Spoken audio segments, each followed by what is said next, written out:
Good morning, everybody. 5th of October, 2025.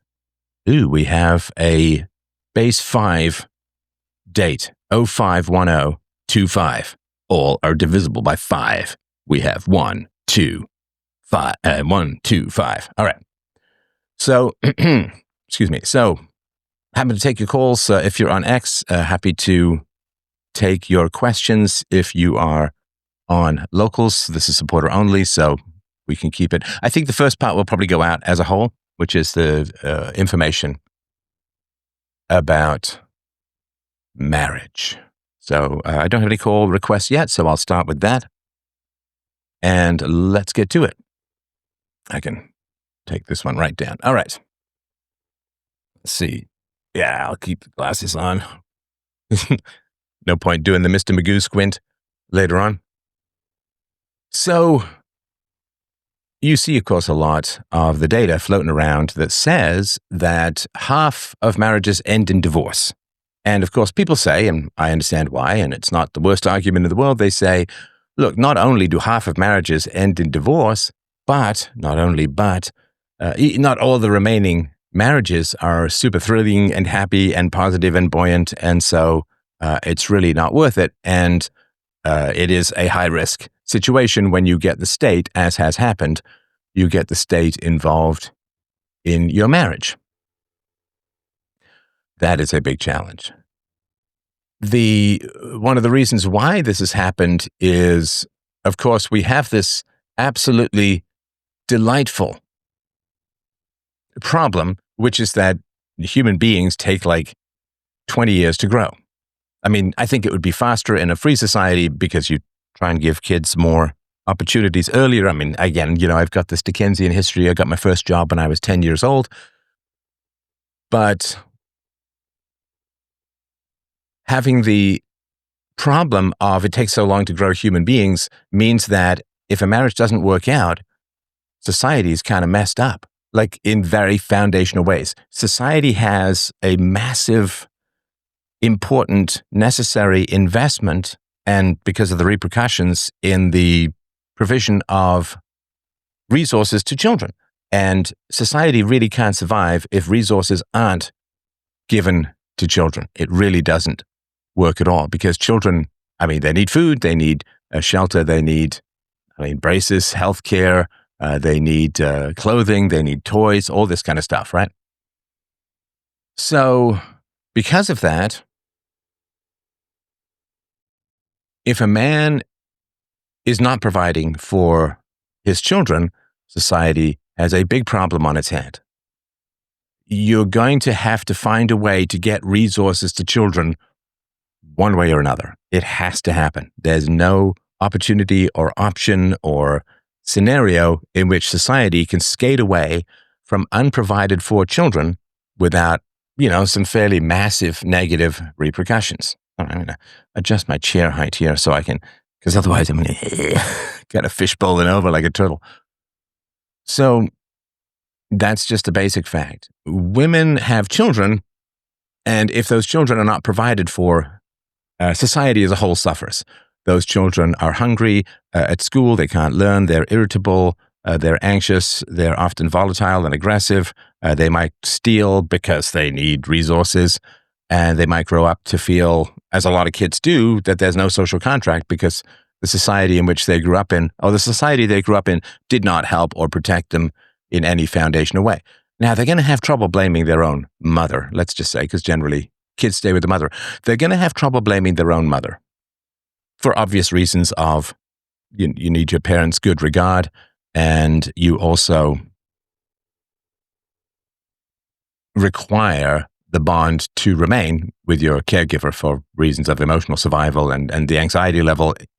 If you accept, let's say, that your mother is crazy and won't help you and is making terrible decisions and so on, and you still have another, 10 to 15 years under her care, custody, and control, children's hearts, minds, souls, if we like, just can't handle that. You can't. You have to believe that your mother has positive values and reasonably good decision-making capacities Otherwise, like, you're just not even going to get out of bed. Like, I don't know what you would do as a kid, but we bond, right? Like ducklings walking after an orange balloon, we bond. So that's the way it has to play with parents. And mothers in particular. So because children who don't have a father around won't emotionally blame the mother, they then have to get mad at something because they're having a pretty negative experience. So they get mad at what? What do they get mad at? Well, they generally get mad at society. The mother, if she's immature, will often, of course, provide negative views of the father. Oh, he was just a bastard, and he hid his true nature, and the mask came off, and blah, blah, blah. There's no way for me to know, which also instills sexual, romantic, and marriage paranoia in children. So society has a big and terrible issue when a woman leaves a provider or the provider leaves the woman. And this is why, of course, in the past, there was charity, but not excessive charity, right? So you want to have enough charity that people aren't going to fall into living in the street, but not so much charity that they can make a living out of making bad decisions, right? It's a real Aristotelian mean balancing act with regards to charity, which only private charities can achieve. Government is a giant cudgel and does not provide a subtlety. So when women get the vote, they vote for socialized healthcare. They vote for old age pensions because otherwise they have to take care of their elderly. And they vote for alimony, child support, and they vote to make divorce easier. Because if divorce is easy and the man has to pay through his nose, what was it? Robin Williams talking about his custody arrangement was like somebody pulling his wallet through his penis. So women want to make divorce easier, and they want to make the man have to pay as much as possible, not just because they want a divorce, but because it gives them much greater negotiating leverage within a marriage. See, a woman has massive negotiating leverage before marriage because she can choose from, if she's reasonably attractive, if she's like, I don't know, above a 2 or a 3, if she's reasonably attractive, she's going to have 6 to 20 men who are interested in her. And they're not all lining up at the ring, but they're interested in her. And that's just a fact of youthful female beauty and the mad hormones of the tsunami of male sexual desire and romantic desire. Men don't just love sex. We love to fall in love as well. We love to be romantic as a whole. There's a cynical statement, I don't particularly believe in it, which says that men are in love, women are in business. And there's a certain amount of truth to that. I don't agree with the whole thing. It's too cynical. But, there's sort of basic elements of that men need to pair bond more than women. And because men provide so much of their labor, which could be applied to other things, right, to their family. Whereas a woman, of course, provides a massive amount of labor and the risk of childbirth, although the man had the risk of work-related injuries, particularly in the past. But the woman's labor can't be transferred somewhere else. The man's labor can be. So the man needs a little bit more pair bonding. And the woman, of course, needs to make sure that the man can provide for her and her children. That's how we evolved. Or the man is in love a little bit. The woman is in business. Again, it's not the whole deal, but it's a thread that runs through it. So the woman has massive amounts of leverage before getting married. She is in the position of, it's a seller's market, right? When there's a huge demand for real estate, it's a seller's market, right? The sellers are the ones who have the power. I think that's the way it works. Anyway, so women have all the power before getting married. That's why women can demand roses, flowers, chocolates, that men pay for dates, write poetry, jump through hoops, because women have all the power and leverage prior to getting married. After getting married, the power and leverage shifts to the man. To some degree. Again, it's not absolute, and these are very general, broad approximations. Get it? But these are general approximations. But the power shifts to the woman. So from the woman to the man after marriage, because the woman is pregnant, the woman has children, and so all of the power that the woman had before getting married now shifts to the man after marriage. And women don't like that. Of course, they like that. It doesn't matter if they've chosen well, like if they've got a good, loving provider and a good father and a good husband and thoughtful and caring and committed and all, then they're fine with that, right? But if they've chosen unwisely, if they've got a bad husband, he doesn't really provide, maybe he drinks too much, maybe he's aggressive, whatever it is, right? Then they don't like that, because the leverage that women have means that they're much more responsible for who they marry. Because if you get to choose, like, let's say you're assigned a job by the sort of communist dictatorship, you're assigned a job, then you're not really responsible for the job that you have. If you're married off in some faraway village to some boy when you're 13 years old, then you didn't, as an arranged marriage, you didn't get a choice in who you marry. And so we can have sympathy if it doesn't go well because you didn't choose it. If you're in an occupation you really dislike and you're forced into that occupation by sort of central planning, like North Korea or something, well, we can have sympathy for somebody who hates his job as a ditch digger or a dentist because he was assigned to be a ditch digger or a dentist and had no choice in the matter. In the same way, we can really sympathize with a woman who's got a bad husband if she did not have a choice in marrying him. However, in a situation, as has been the case in the West for hundreds and hundreds of years, probably close to, well, I mean, it's hard to think of outside of slavery oppositions to that. So if a man has the choice between, 5, 10, 20 professions, jobs, and then he has the chance to try each job for 6 months or so, and then he finally, after trying a bunch of jobs for 6 months, he figures on one job or career and then spends the rest of his life complaining about it, obviously we'd have less sympathy. I mean, I would, I'm sure you would too, because when somebody's had a choice and they had to test drive that, they got to test drive that choice, it's really kind of ridiculous to hear them complain about it afterwards. Can you imagine me doing a show where, like, oh man, I need a car and, here's my budget and it's not as much as I'd like to spend, but, and I spend 6 months going to dealerships and secondhand car lots and so on. And I even get to test drive a car for 6 months and I finally buy my car and then saying for the rest of my life, this car sucks. I'd rather be with any other car. It would be harder to believe. It would be less credible, right? Because I had all that choice.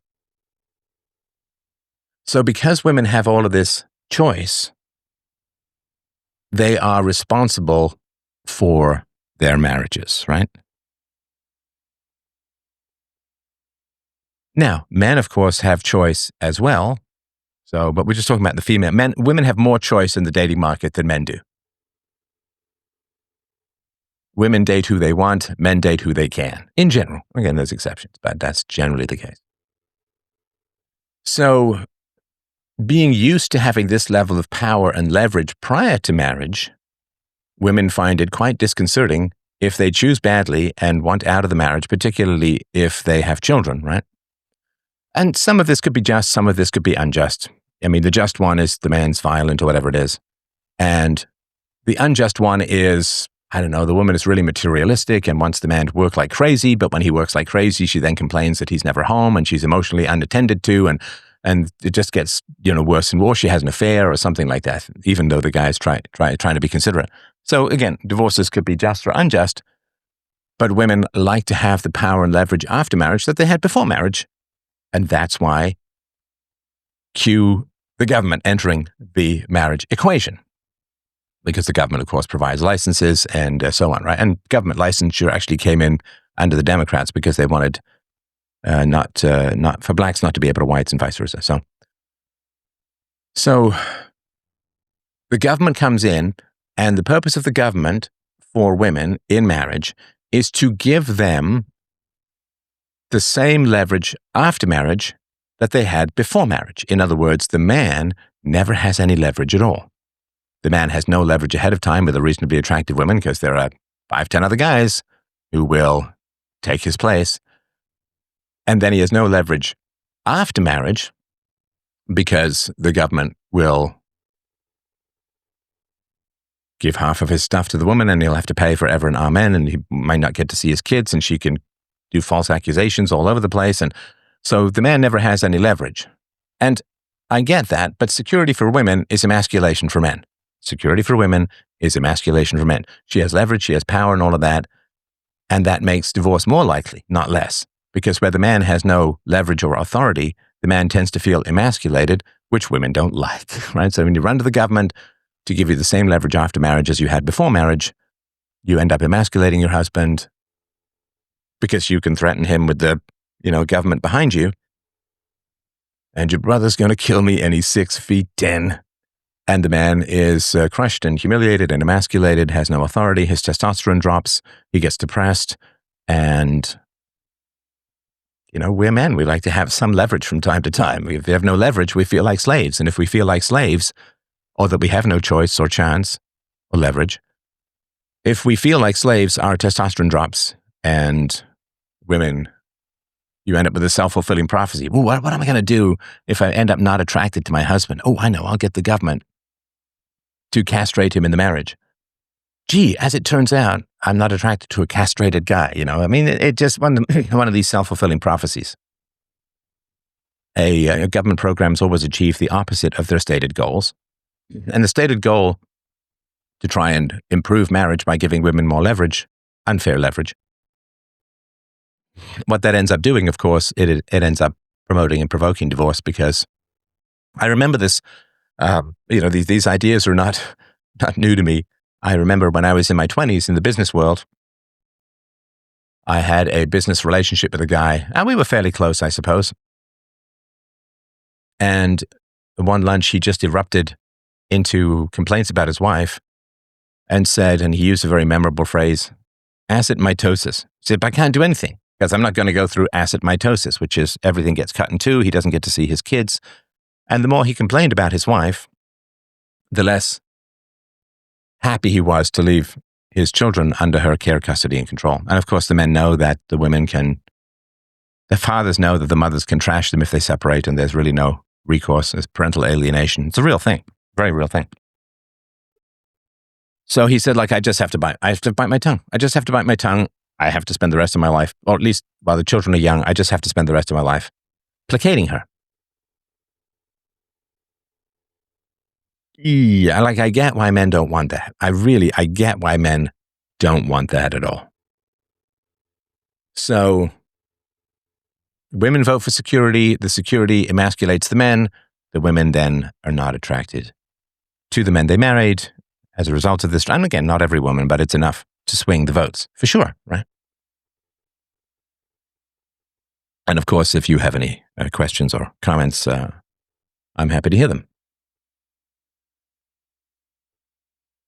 So marriage is looking like a worse and worse deal for men. Why would you want to put yourself in a situation where you have no say, no leverage, no negotiating power, and you just have to put up with whatever your wife does? And of course, one of the big issues is the dead bedroom. 10, 15, 20% of marriages, and some of them for health reasons, but I think this is more chronic. And I've heard higher estimates, but let's go 10, 15, 20% of marriages, there's no sex, which is not a marriage. Marriage is entirely designed for the regulation of sexuality, because that's the one thing you can't do outside the marriage without breaking the marriage vow. You can have friendships outside of marriage, probably should, right? You can go play tennis and squash with people outside of marriage. You can go out for dinner with people. You can go on vacation, even, where you can go out for a guy's night out, but you can't have sex. Marriage is an inverted pyramid for the regulation of sexuality among human beings. Can you get married outside of the state? No, you can't. You can. I guess you can live together, but in a lot of places, it's called common law marriage, wherein after a certain amount of time of living together, because that loophole was seen, right? So when the government got involved in marriage, men said, okay, well, we just won't get married. And then women complained about that too. So then these laws were passed that give you sort of common law marriage, equivalent to marriage. So depending on your jurisdiction, I don't know, I've heard a variety of 2 years, 5 years, whatever it is. But after a certain amount of time, you're just considered married. Like the state just marries you in its legality. So it's a big challenge. It's a big challenge. And of course, the government says when there's any kind of kids involved and there's a split up, right? Then the government says, okay, well, either we can force the man to pay for his children or the woman's going to go on welfare, and then we, as the state, have to pay. So of course they would much rather the man pay than themselves pay, right?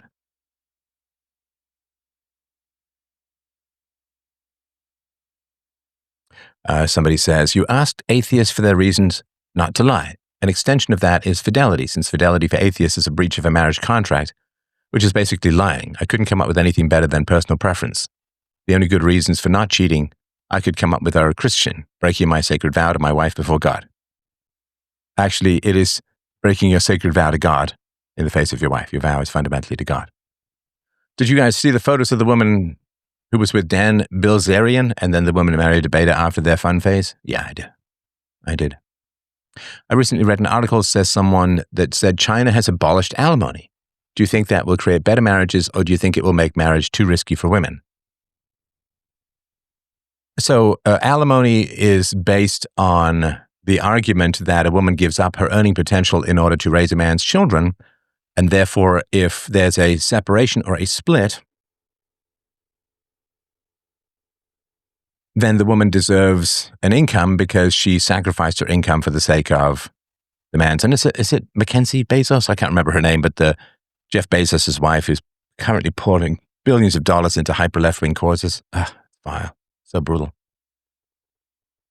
So there's no such thing as more or less risky in general. I mean, there's exceptions, but this idea that there's a sweet spot, more or less risky. So if you say, well, it makes marriage too risky for women, right? If I said you had to jump off a curb, that would be low risk, right? And so you wouldn't pack a parachute. If I said you had to jump out of a plane, you'd pack a parachute, right? So the higher the risk, the more alleviation of that risk you go through. So if you get rid of alimony, women will be more careful about who they marry, and the risk level will go back down again.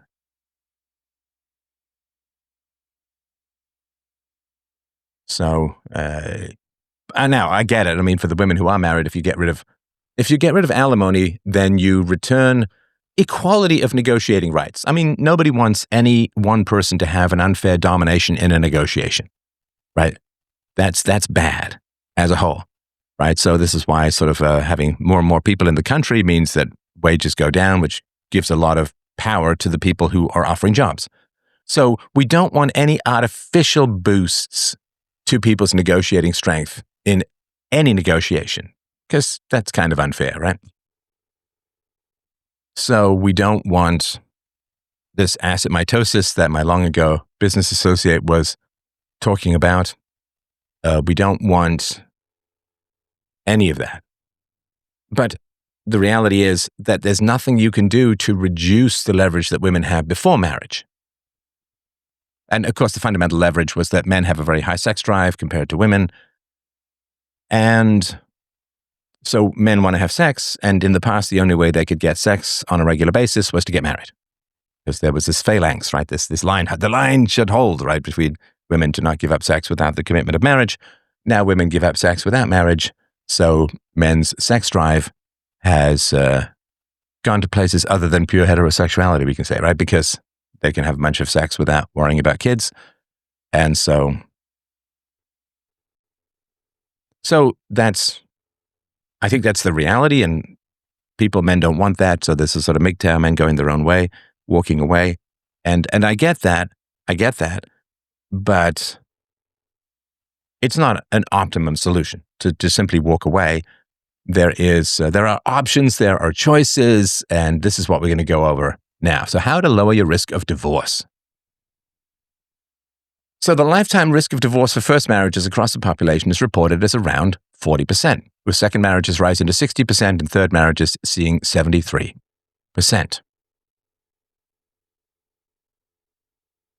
Always, always, always be suspicious of people who don't break down the data. So an obvious example, of course, is saying your lifetime risk of lung cancer is X%, right? Without saying whether you smoke or not has a big effect on that, right? That's just, it's making people jumpy and paranoid when you don't break down the data. I mean, if you say, oh, America's a peculiarly violent place without breaking out racial stats by ethnicity, you're just kind of lying, right? Not you, but so people are just kind of lying. So it's a lifetime risk of divorce for first marriages is around 40%. So then people think no matter who I marry or how I get married or how I vet, it's always going to be 40%.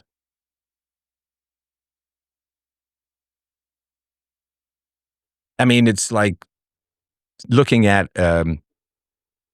people who jump out of planes without parachutes die. People who jump out of planes with parachutes don't die. Putting those two numbers together, right? It's two guys, right? One guy jumps out without a parachute, maybe suicidal. Another guy jumps out with a parachute. And then you say, well, you're 50% likely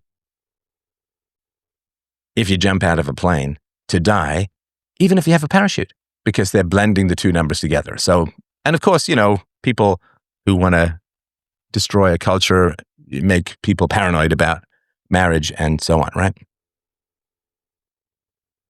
So, now marriage confers many benefits, is essential for the health and well-being of children, also very important for the health and well-being of men. Divorce is incredibly damaging, very costly for both parties. It really does break people's hearts. It's important to understand how you can lower your risk of divorce as much as possible. So, the risk reductions I'm going to talk about here, not necessarily independent, but the more risk mitigation strategies you engage in, the better your odds are of staying married. So the risks of divorce I'm going to talk about here are for first marriages unless noted otherwise. And a way to look at this is to imagine being an insurance company and you're selling marriage insurance. Now, if you get divorced, we'll pay the entire costs. So if you were in the business of selling marriage insurance, you wouldn't want to just put everyone's risk together, right? I mean, if you've ever had insurance, one of the basic questions is, do you smoke, right? Are you a male? And your height, your weight. I remember being insured in the business world. They took blood. They did me a full workup.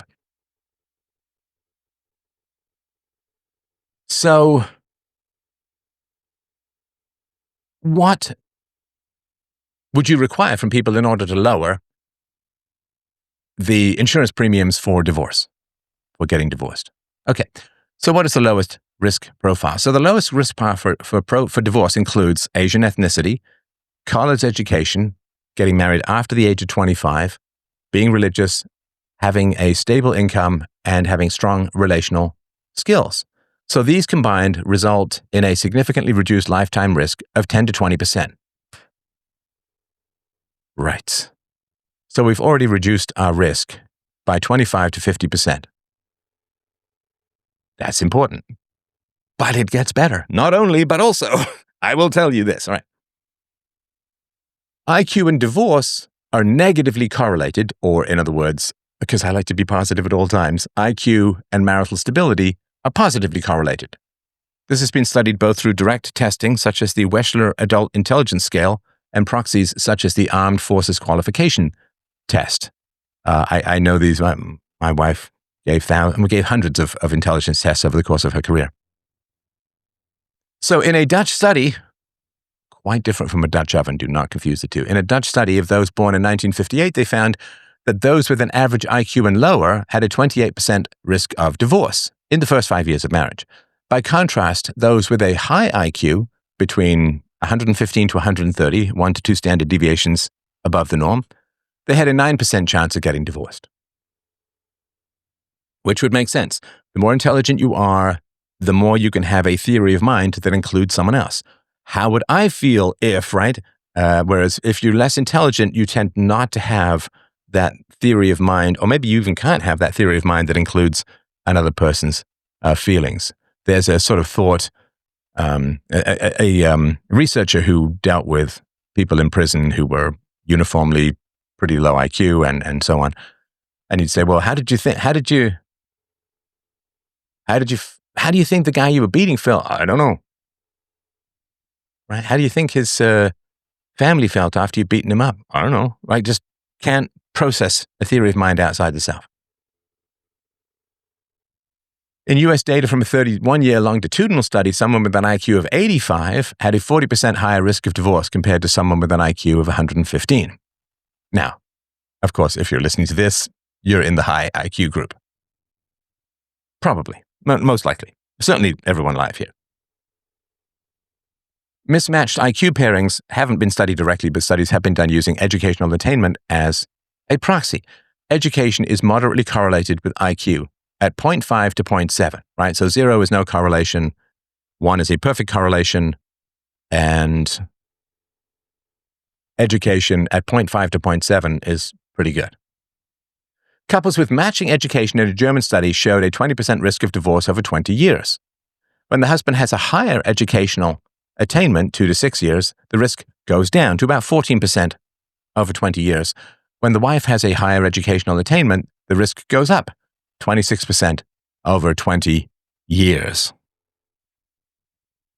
And it's funny because both my wife and I have graduate degrees. Anyway, so ethnicity and divorce. Divorce risks vary with ethnicity and age, though the relative risks remain more or less the same. From a 2019 study for men and women aged 25 to 34, the annualized risk of first divorce is thus: Asian, men 1.38%, women 1.09%. Hispanic, 2.01% for men, 2.08% for women. White, 1.84% for men, 2.21% for women. Black, 2.57% for men, 3.16% for women. American Indian or Alaska Native, 4.22% for men, 4.16% for women. Other multiracial, 2.93% for men, 3.18% for women. And these, of course, are roughly correlated to the general IQ stuff we've talked about for years. So, what can you do to further reduce your risks? So what can you change? Now, you can enhance your physical appearance to attract a mate, right? The more choice you have, the better choice you're going to make. But everything physical is going to fade over time. You don't want to be fraudulent in this area anyway. I mean, there's these crazy things where men get shin extensions and end up taller, and that's kind of fraudulent because a woman is attracted not to your height, but to high genes. High genes? To height genes. That's better. They're attracted, I think they're attracted to hygiene as well. But women are not attracted to your height fundamentally. They're attracted to the benefit that your height confers to their offspring. So if you fake your height, you are faking your genes. So what else can you do? You can change your behavior and your habits. You can work on your discipline, your conscientiousness, and your communication skills. I mean, one of the great tragedies of modern education is people don't get any training or education on how to communicate. Can you imagine courses on real-time relationships or positive negotiation skills that kids started learning from the age of 6 onwards? It would be amazing. That's why it doesn't happen, right? So you can ask the right questions of someone you're thinking of marrying. You can avoid pitfalls, and you can logically and rationally and soulfully prepare for the biggest decision you're ever going to make in your life. Who you marry is the biggest decision. Okay. Education, career, and finances. So more education correlates with less divorce. The lifetime divorce rate is broken out by educational attainment from US 2019 census estimates. Educational level. Lifetime divorce rate. Less than high school, 45.3%. High school diploma, 38.8%. Some college, no degree, 36.3%. Associate's degree, 30.1%. Bachelor's degree or higher, 25.9%. So there's almost a 20% spread between less than high school and bachelor's degree or higher. Now, I would interpret this as a proxy for intelligence and reading. One of the great things about reading is it puts you in the mind of someone else.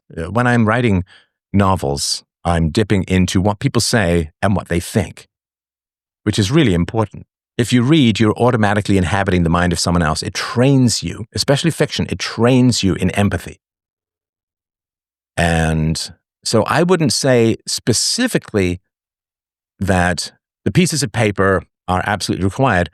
I would talk about intelligence, curiosity, and reading. Reading is super important. As you guys probably know, I met my wife right after my first novel got published, and she loves to read. She just finished Anna Karenina, which we've had some great chats about. Madame Bovary, I think, by Flaubert is next. So yeah, she loves to read, and so do I, of course, and we're pretty good at figuring out what other people are thinking. The National Survey of Family Growth reports the following findings. Whether a marriage survives 20 or more years is broken down between men and women from 2006 to 2010 data. So this is not just, there's lifetime divorce rate, and this is just 20-year divorce rate. This is sort of data that supports the hypothesis. Women with a high school or less have a 60% divorce rate over 20 years. Women with a college degree have a 22%, right? So almost a 2/3 reduction. Men high school or less, 50%. Men with a college degree, 35% risk of divorce. If we just look at not lifetime or 20 years, but a 5-year marriage survivability, shows that not graduating high school leaves you a divorce risk of 29% after 5 years. Having a college degree places you at 6%. 6%. Now, over 5 years, it does increase over 20 years to higher, but that's important. So there are several factors that contribute to better marriage longevity and why they're correlated with education. Of course, education, I don't know, that was what you were sold on, greater financial stability. Delayed marriage increased maturity, improved communication and conflict resolution skills, fewer life strains, better coping resources, selection effects, and socioeconomic status. And a lot of times, not always, a lot of times, people who go through university often themselves come from university families where you have more intelligent parents who probably have better negotiation skills, and you've seen that modeled as you're growing up. Choosing stable occupations. Sorry, I just blacked out for a moment there. Jobs that increase stress or risk-taking increase your risk of divorce. Choosing stable occupations can reduce your risk of divorce by 10 to 20%. And the divorce rates below include first and subsequent marriages. So remember, we're talking about first marriages. Now we're going to talk about first and subsequent marriages. So high-risk jobs tend to cluster in service-oriented manual labor or high-stress fields with shift work, low wages, median is less than 40K US, or demanding environments. So what are we talking about? Well, hospitality and entertainment. Working in bars, casinos, adult services involve late nights, alcohol service, customer interactions, and tipping-based income, leading to stress, irregular activities, potential for extramarital affairs. And I remember this when I was a waiter. You kind of live the opposite, right? When other people are playing, you're working. When other people are working, you're resting or playing or whatever, and just live this kind of opposite life. Transportation and logistics is another high-risk job. Working in airlines and logistics involve frequent absences, jet lag, isolation, and shift work, which strain relationships. I once dated a purser, and sleep was nuts. Healthcare support and shift-based care. Working in nursing and as aides involve long hours, emotional burnout, and exposure to trauma. Military and protective services. Working in military and law enforcement involve deployments, PTSD, relocations, and so on. Manual and industrial labor. Working in factories and maintenance involve physical toll and low job security. This is one of the hot, crazy matrix. I just remember women named Tiffany with redheads, hairdressers. So let's look at the category. In hospitality and entertainment, bartenders. This is divorce rate, first and subsequent marriages. Bartenders, 53%. Casino managers, 53%. Gaming services, 50%. Exotic dancers and adult performers, 43 to 52%. I guess technically I would be an adult performer as long as we don't correlate adult with mature. All right, transportation and logistics. Truck drivers have an elevated risk of divorce. The specific percentage is not available. Rolling machine setters and operators. These are machines that roll, not the operators. 31 to 38%. Telemarketers and switchboard operators, 30 to 38%. And if we go to healthcare, nursing, psychiatric, home health aides, 27 to 28%. Licensed practical nurses, 27%. And massage therapists, 29%. If we look at military and protective services, military supervisors, ding, ding, we have a winner. Between 30 to an eyebrow scorching 80% risk of divorce. Manual and industrial labor, metal furnace operators 31%, hazardous materials removal 30%, nod to Tony Soprano, machine feeders 26%. Now, if we look at low-risk occupations, they're typically professional, high-paying. The median is more than $80,000 a year, so twice, a little more than twice, with regular hours, intellectual demands, and stability. Again, I know this doesn't necessarily reflect the job market, COVID, post-COVID, pre-COVID, but this is more pre-COVID when things were more stable. So engineering and technical fields, stable schedules, high income, problem-solving focus. Medical and scientific professionals have high education, prestige, and stable compared to support roles. Religious and community roles, values emphasize commitment, social support, analytical financial roles, predictable work, high pay. Agricultural and rural roles, rural jura, stable and family-oriented. So if we look at engineering and technical fields, agricultural engineers' divorce rate is 1.8%. 1.8%. Agricultural engineers. I guess they shovel manure in their job, but not in their conversation styles. Sorry, that was a reach. Petroleum and mining engineers, well, of course, they come with their own built-in lubricant, so that's squishy and fun. 3.2%. Engineers, general men, 0.7% annual incidence of divorce. Medical and scientific professional, podiatrists, 6.8%. Optometrists, 4%. Well, they can see it coming. Oh, no, I'll stop. I won't stop, but I'll try. Dentists, 7 to 10%. Physicians, 7 to 10%. Physical scientists are 7%. Atmosphere space scientists, 7%. Physical therapists and software developers, I'm not sure why they're massage code, massage muscle. Low rates, exact percentage is not available, but it's classified as low. The clergy has a 5.6 to 6% divorce rate. Actuaries, 17%. Hey, I'm just writing about this in my novel. Female lawyers have a 0.9% divorce rate. Agricultural and rural roles, farmers, 7.6%. So jobs that increase stress or risk-taking increase your risk of divorce. High-risk shift work, stock trading, very up and down, conferred a lower risk of divorce. So you want to avoid the high-risk shift work and stock trading. That confers a lower risk of divorce by 10 to 20%. Having an income of at least $50,000 results in a 20 to 30% lower risk of divorce. The income levels and divorce rates in the table below are aggregated from a couple of different studies from 2021 to 2024, but the trend is pretty clear. As long as you earn at least $50,000, you've reduced your risk of divorce considerably. Now, that's not a king's ransom these days. $125,000 or more sees an additional modest reduction in the risk of divorce. After that, the risk reduction tends to level off. So if your income level is less than $10,000, your rate of divorce is 45%. Less than $25,000, you go down to 40%. $50,000 or more, you go to 30, 35%. $125,000 or more, you go from 25 to 30%. $200,000 or more, 30%. $600,000 or more, 25%. The median household income in the U.S. is $83,700. That's the middle of the list when you sort them.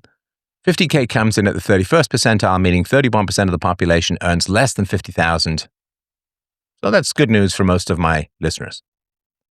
Having a net worth that's different from your income, a net worth of at least $40,000 results in a 15 to 25% lower risk of divorce. Well, why do you have a higher net worth? Because you've deferred gratification. The poor are famously paycheck to paycheck. Well, a lot of people these days. But you defer gratification. As education often is deferring income, deferring gratification, and not having a substance abuse problem and so on. So you want to marry someone who's easily capable of deferring gratification. I don't mean having an orgasm next week instead of this week. I mean suffering in the here and now for a better future, because they're less likely to sort of storm out and escalate and so on, right? So this is the brackets of net worth, the annualized risk of divorce, and the approximate proportion, of the U.S. population in the bracket. The annualized risk is how likely a marriage is to divorce in a given year. So if you have a negative net worth, America, Canada, England, Japan, if you have a negative net worth, your annualized rate of divorce is 5.1%, but that's only 7% of the population. If your net worth is 0 to 10,000, your annualized rate of divorce is 4.8 to 5.1%. That's 4% of the population. Again, we're dealing with just over single digits here. If your net worth is 10 to 50K, 4 to 4.8% annualized rate of divorce, that's 18% of the population. 50 to 100K, 3.5 to 4%, 9% of the population. 100K to 200K, 3 to 3.5%, 11% of the population. 200 to 500,000, 2.5 to 3%, 20% of the population. It's a lot, right? I guess including houses, right?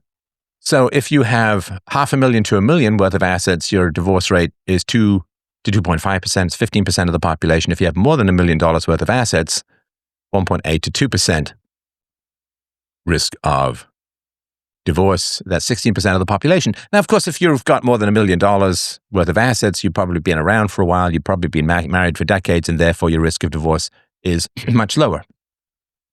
I think in general, the only people who get divorced after a long time of being married tend to be those who only stuck together for the sake of the kids.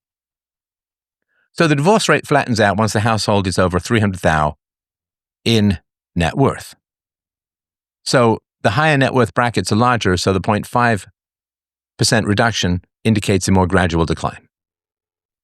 So, of course, building your net worth is especially important for a young couple. You start out with little to nothing. It's important to craft a plan to spend as little time at the low end of net worth as possible. Spending 5 years in debt would give you a 23% risk of divorce, while getting to 50,000 in assets lowers your cumulative risk to 19%. It's modest, but it's significant. You don't need to be sitting on hundreds of thousands of dollars to reduce your risk. Premarital preparation. That's right. It's not just renting a tux. An ounce of prevention, as the old saying goes, is worth a pound of cure.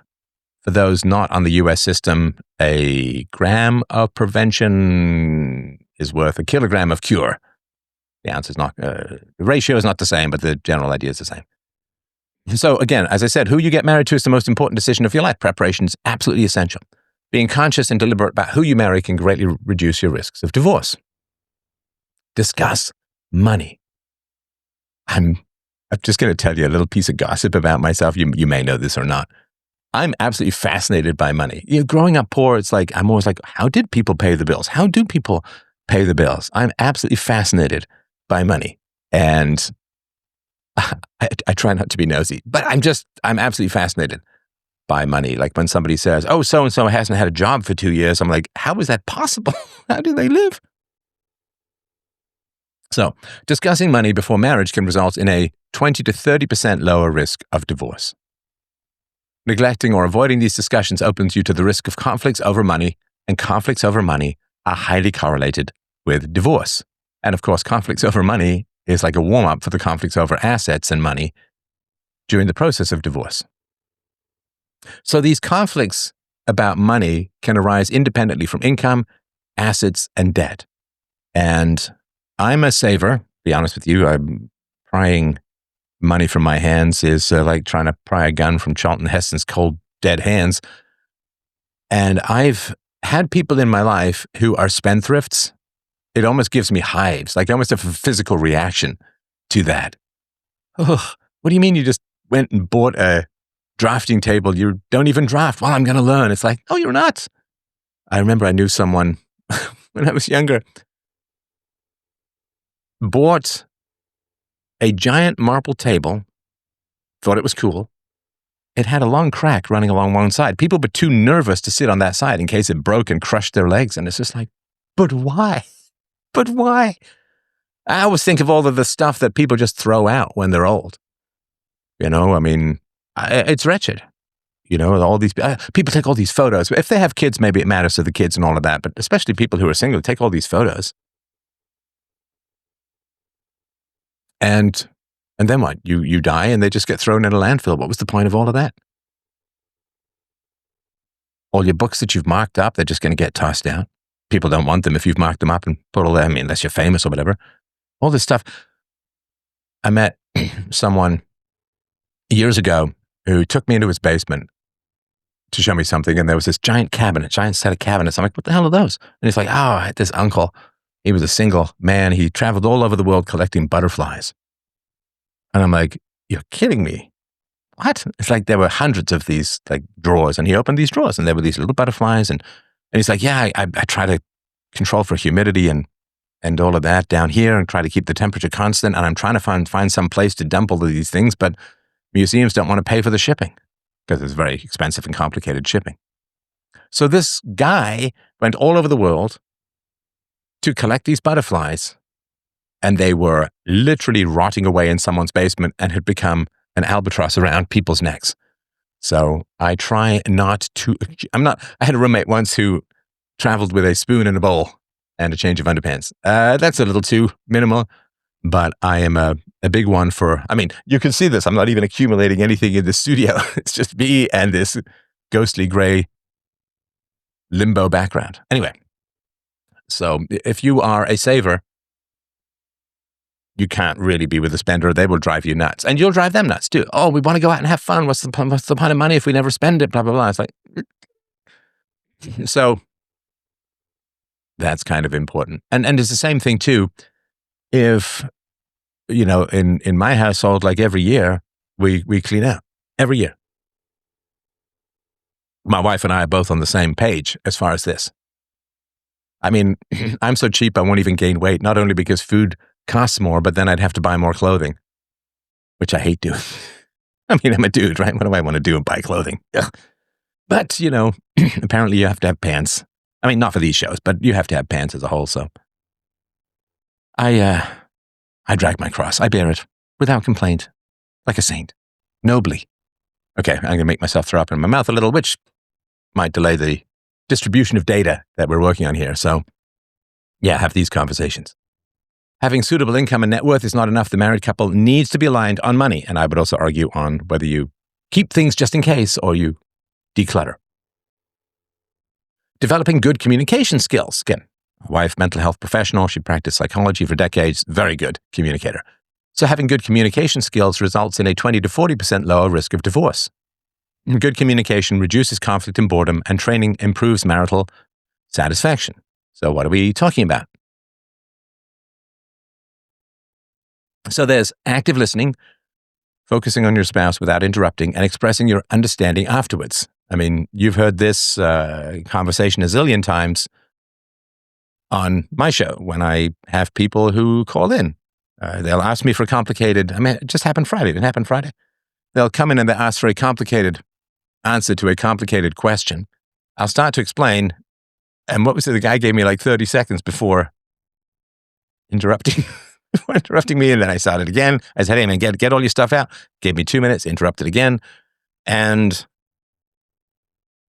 it's, you can't have productive conversations with people who are interrupting you all the time.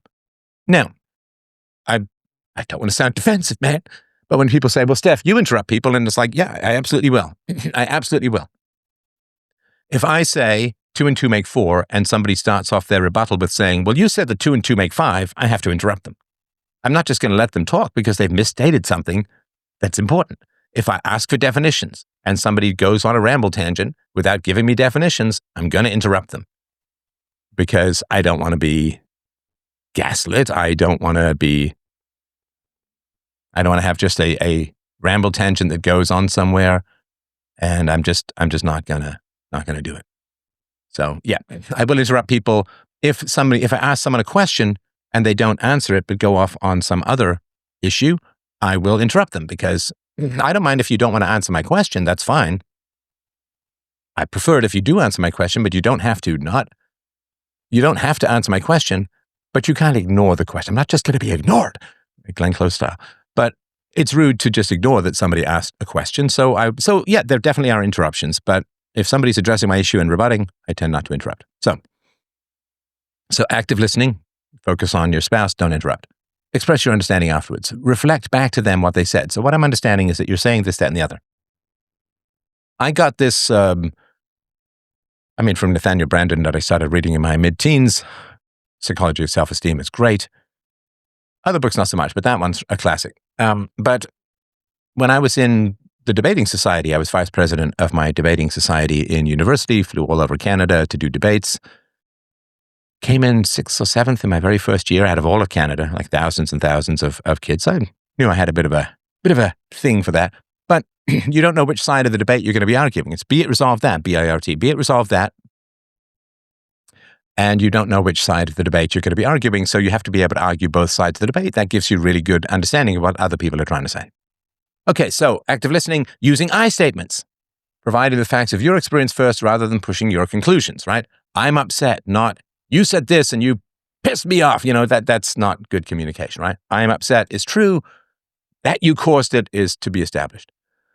Open and honest dialogue, sharing thoughts and concerns transparently but kindly. Positive nonverbal cues, eye contact, nodding, open posture. Constructive conflict resolution, finding a win-win resolution to the conflict. And if you grew up in dysfunctional families, dysfunction is always win-lose. That's statism, right? Assertive communication, stating your needs while respecting your spouse's view. I get to state my needs, which need to be respected. You get to state your needs, which need to be respected. It's good communication. We language, right? Emphasizing that you're on a team, that you're in this together. We need to solve this problem. Bad communication skills. Criticism, attacking your partner's character rather than addressing behavior. You're so selfish. You never listen, blah, blah, blah, right? Defensiveness, responding to feedback with excuses or counterattacks.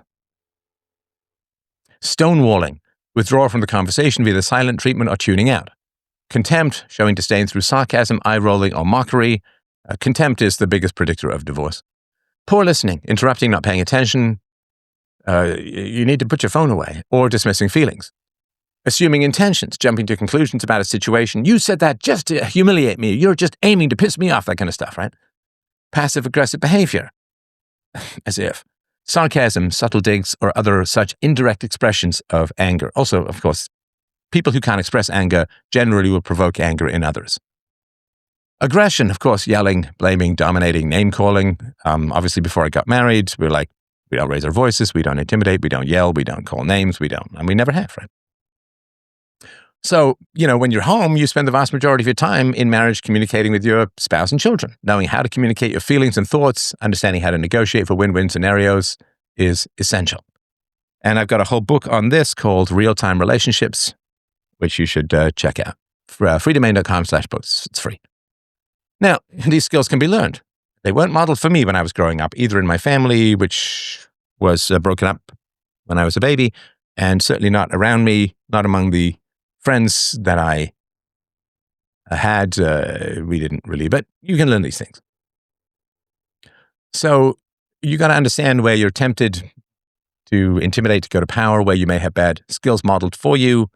If you had bad parents, denormalizing their bad example is especially important. You cannot have good communication skills while continuing to praise parents for bad communication skills. Just won't work.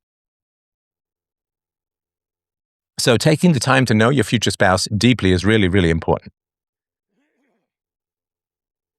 So you want to give yourself the space to learn about your future spouse deeply. I mean, you've heard this probably dozens of times in call-in shows.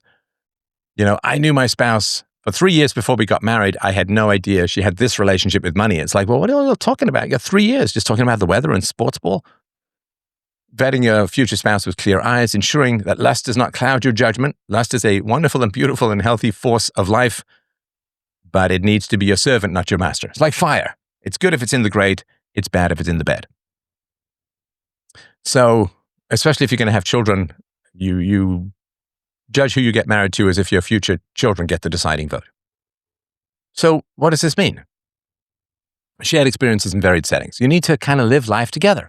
Spend time in everyday situations around each other's families and friends, handling stressful situations, and have fun together.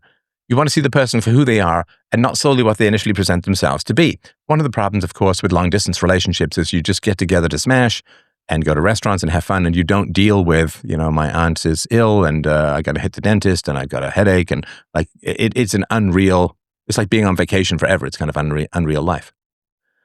So have intentional conversations. Don't just let the conversation flow wherever it wants to, but be in some control. Discuss your personal histories, future aspirations, and core beliefs. What do you believe about men? What do you believe about women? What do you believe about society? What do you believe about virtue? What do you believe about, what is the relationship between in-laws and spouses? What do you believe about grandparents and children. How do you want to raise kids? Do you want to homeschool? Like, what are your thoughts about disciplining kids and so on, right? Observation of daily habits and responses. Watch how this person handles emotions, how they treat others, how they manage money, how they respond to criticism. Sorry, I just don't want to say he and she the whole time, so we go with the plural. Premarital activities, counseling or workshops can be useful in guiding discussions about expectations, uncovering mismatches early on, and building skills for the future. But this, of course, is quite common in the church, or at least in the Catholic Church. Here's some example questions. Family and background. What were family vacations or holidays like for you growing up? And what do you want ours to look like? Some people, of course, they go on these, $5,000 to $10,000 Disney trips. Other people are just happy to have a beach bonfire. You can say, how prevalent is divorce or conflict in your family? How has it shaped your views on relationships? Do your parents have any history of anything like alcoholism or other forms of addiction or abuse themselves? How do you think that might have affected you? Who gets first loyalty in our family, spouse or children, and why?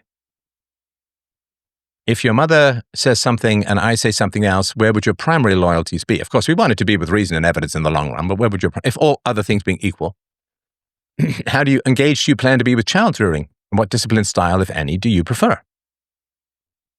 Finances and lifestyle. Hey, quick question. Are you bringing any unpaid debts into our marriage? And how do you handle financial crises? Are you good with money? Do you work well within a budget? How important is saving or insurance to you? How do you feel about tithing if you're in the church or charitable giving? And what are your retirement plans? What cultural differences between us might affect our daily life or decisions? I mean, one of the things that's really important in a marriage is to get a sense of longevity expectancy. Because, there's live fast, die young, leave a good-looking corpse, right? Hope I die before I get old. Do you expect to have a long life? Or are you here to have, we're not here for a long time, but a good time. Longevity expectations are really important because it's going to dictate time preferences for people. Are you going to save for your retirement? Do you have a registered retirement saving plan? Are you going to take care of your health on the idea that you want to be healthy into your 70s and 80s? Or do you not really think about the future and just do fun stuff in the here and now? Really, really important. Values and beliefs. Questions. How did you come to follow your faith or beliefs? And how committed are you to personal growth? What potential problems do you anticipate in our marriage? And how would you handle an unhappy marriage? Where do you stand on issues like abortion, divorce, or family loyalty? What does respect, value, esteem, and love look like in a marriage to you? Is marriage about happiness or holiness for you, and why? I see. This is important. I mean, this is Kevin Samuel's point. Marriage is not about happiness. Marriage is a duty that we have to each other and the next generation, the kids. Are you a hedonist? Or do you have principles you're willing to sacrifice happiness to? Relationship communication. What made you realize you wanted to spend your life with me, and what attracts you most now? What are the biggest problems in our relationship so far, and how do we resolve them? What is your love language, and how do you show affection or handle anger? How important is it for us to have godly community or shared spiritual practices? What trait in me do you hope to change after marriage, and why? Look for positive indicators: honesty, vulnerability in answers, consistency between words and actions, shared core values, healthy stress responses, and mutual sacrifice/dedication. Right? Under stress, do people just complain and go, rubber bones? Be on the lookout for red flags: evasiveness, inconsistencies in stories, controlling or abusive tendencies, substance issues, mismatched expectations, and poor treatment of others. Plan for aging and life transitions. This is in particular for older couples. For older couples, aging and life transitions are going to come much sooner than for younger couples.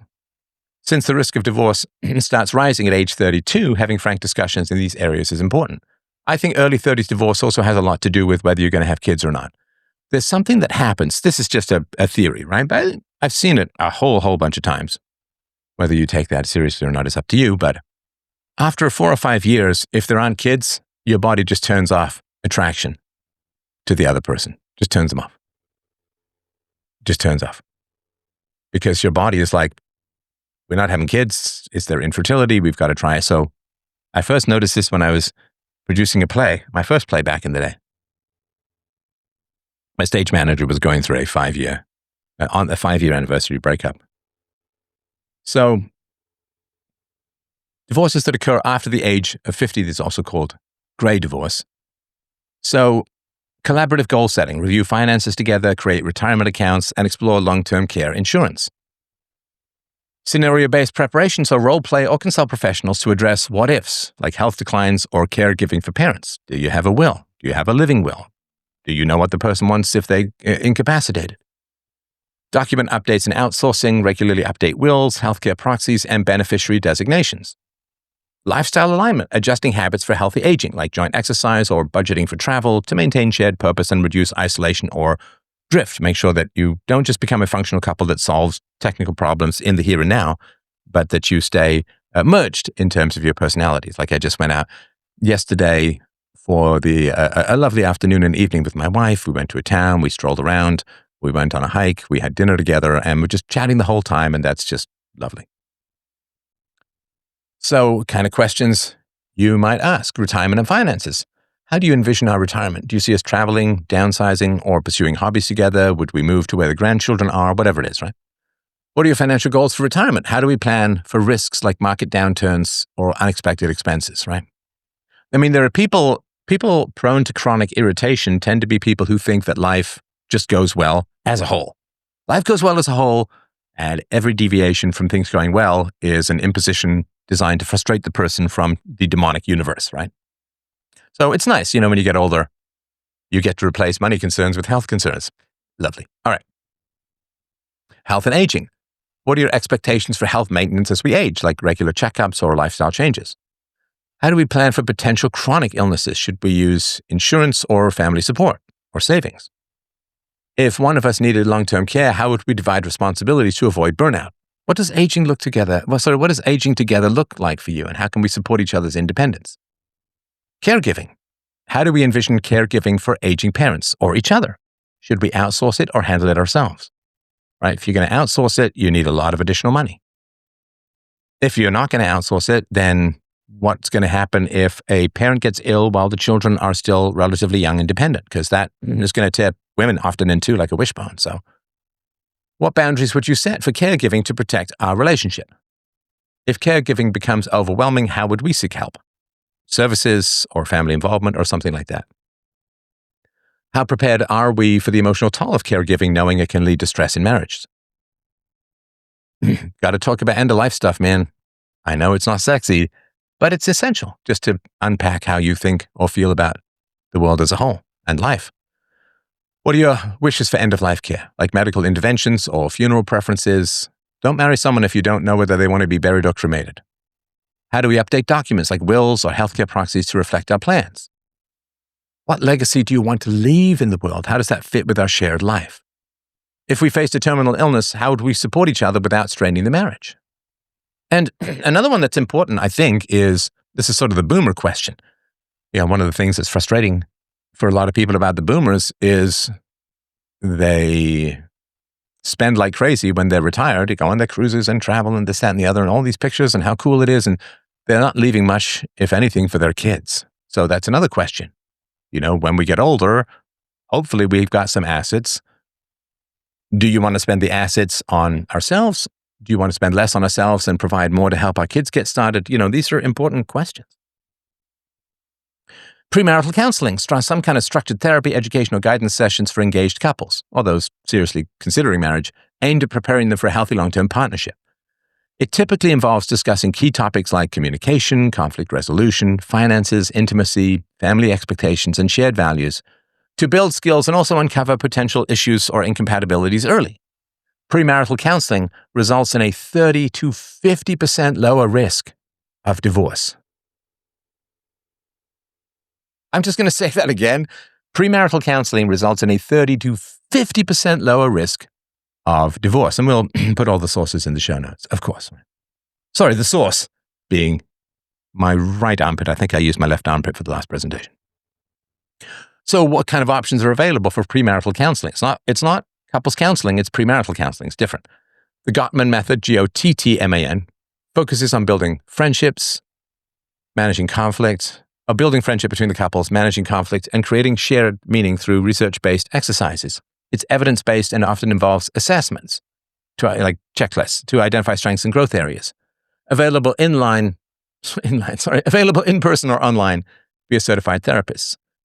There's something called EFT, emotionally focused therapy, emphasizes attachment and emotional bonds, helping couples understand and respond to each other's needs. It's particularly useful for addressing insecurities or past traumas, typically offered by licensed therapists in individual sessions. Right? So there's a lot of people who panic when they get close to others because they've been bitterly disappointed, or the, quote, bond has been used to torture or torment them if they've had really bad parents. Imago, relationship therapy, IRT, explores childhood influences on adult relationships and teaches dialogue techniques for empathy and validation. It's dialogic and can be done in workshops or private sessions. The Prepare/Enrich program, a structured assessment-based approach using inventories to evaluate relationship dynamics, followed by feedback sessions. It's customizable, often used in religious or community settings. Religious-based counseling, pre-Cana for Catholics, led by clergy or faith leaders, focusing on spiritual compatibility, sacraments, and moral values. It may include group retreats or classes, often free or low cost through churches. Online or virtual counseling, platforms that none of these I'm recommending. These are just, I don't get any feedback from them. I don't have any relationship with them. Platforms like BetterHelp, one word, Talkspace, one word, or specialized programs offer flexible app-based sessions or self-paced modules with video calls, ideal for remote couples. Group or workshop formats, multi-couple sessions or retreats for interactive learning on topics like finances and intimacy. Individualized therapy, one-on-one with a licensed marriage and family therapist, customized to the couple's needs, often incorporating elements from methods like Gottman or EFT. And if you're searching for licensed marriage and family therapists, LMFT is the acronym you might find helpful. Coaching or non-therapeutic programs led by certified coaches focusing on practical skills rather than deep therapy. It's shorter and more goal-oriented. So, how much time and money should you set aside for this? Well, therapy is infinitely cheaper and easier than divorce. I'm just going to throw infinitely in there, even though we're mortal, because functionally that's the way it is.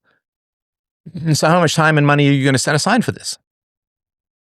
There's some variation depending on what type of intervention you're talking about. It's probably less than you think. So standard therapy and coaching, 4 to 8 sessions, each 45 to 90 minutes for a total of 3 to 12 hours over 1 to 3 months. Come on. 3 to 12 hours over 1 to 3 months. That's like a season, a third to a season of The Sopranos. Religious programs, 6 to 12 hours over 4 to 6 months, including classes or retreats. Online or self-paced, flexible, generally 2 to 10 hours total. Workshops and retreats, intensive 8 to 16 hours over a weekend. I mean, it's taking I've said this before, people put more energy and effort into figuring out what kind of computer they want to buy or what kind of car they want to buy, and certainly what kind of house they want to buy, than who they want to spend the rest of their life with and open their hearts, minds, seeds, and wallet to. It's incredible. What's the monetary investment? Well, for in-person therapy, it's $75 to $250 per session. So for 4 to 8 sessions, $400 to $1,500. Come on. Religious, community-based, often free or low cost, $0 to $100 total through churches or nonprofits. Online or virtual, $50 to $275 per session, or subscription-based, $50 to $100 a week for all platforms. Full programs are between $100 and $500. So, just so you understand that, a divorce lawyer can be $500 to $1,000 per hour. Per hour.